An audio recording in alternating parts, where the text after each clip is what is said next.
Welcome to the Institute of All Intelligent Life. My name is Alan Kiesler, and we are supposed to be continuing our class on extraterrestrial spirituality, but I am driving home from Southern California right now, and I'm a little bit late, so I'm in San Jose, in the southern part of the Bay Area right now, and I'm not in a very good position to give the class. I had a very wonderful trip to Southern California.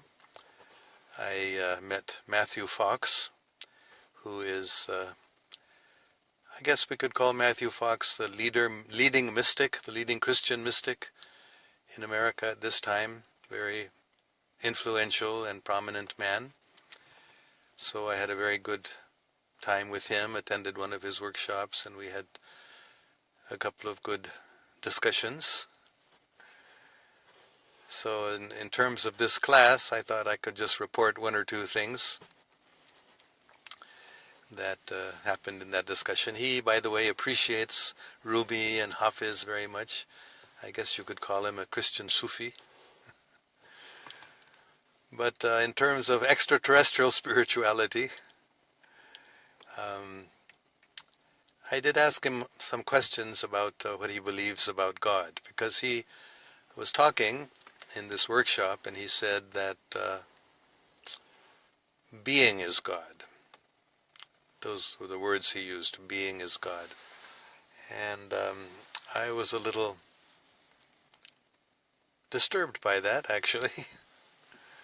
So when I had the chance, I asked him about being. What does it mean that being is God? Or that he believes being is God? And he said, well, oh, I just realized something. The class is supposed to be tomorrow. Anyway, so I didn't make a mistake after all. I was thinking that the class is scheduled for Monday, so I was scheduled to get home in time, and then somehow today I was thinking, oh, my class is tonight. Monday in Pakistan, but no, it's Monday evening here, so it's not until tomorrow evening. So please forgive me. I guess that's maybe why not so many people are on the class now, because it's not the usual time of the class. So I will just end with a couple of comments about what this great American mystic, very influential gentleman, deep thinker, very interested in spirituality and ecology and multi-faith. So we had this discussion about the nature of God as being, and I asked him, what is the relationship between being and consciousness? So he was a little, I don't think he'd ever been asked that before. These mystics, they often think that's a very deep idea, that being is God. But anyway, so he said, well, yes, being, consciousness, and he spoke about some Christian mystics who have talked about God as consciousness or conscious. So then when he accepted the idea that God must be conscious, then I asked him, well, what about God as an individual? Is God an individual? And I actually mentioned, because Allama Iqbal talks about Allah as being the supreme individual.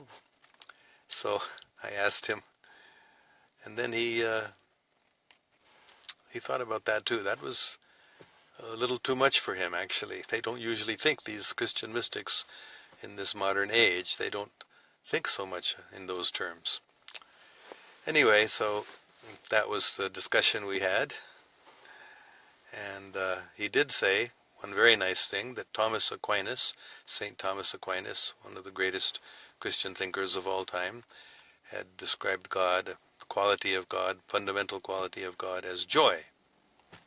So then he said, joy, if God is joy, he must be conscious, like that. Anyway, so we will have the class tomorrow, as scheduled, and I just made a mistake now. As I was driving home, I started thinking, oh, I need to get home for the class, when I realized I'm 24 hours off. Okay, peace be with you.